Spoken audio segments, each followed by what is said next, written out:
Dahil 24/7 na nakabukas ang airport, hindi lugi sa binabayaran ng kuryente Uy, sila Clarice. Meron tayo 158 na solar panels. lagpas. Bigyan mo ng rate yung sa ngayon yung sa account natin. So, cash flow.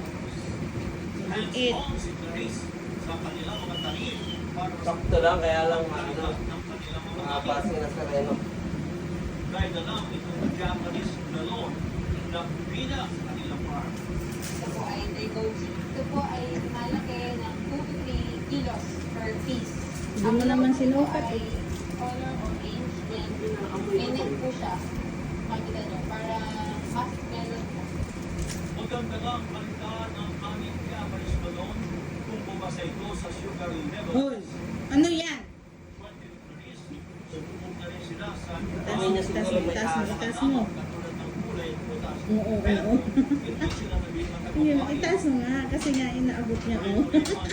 Naamoy niya siguro may aso. Naamoy niya siguro may aso.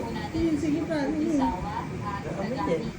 Hindi naman po ibang variety. Bakit? May aso ba yan? Intanon. Hindi, baka nahiga ng aso. Wala ang pinagsisisihan si Clarice.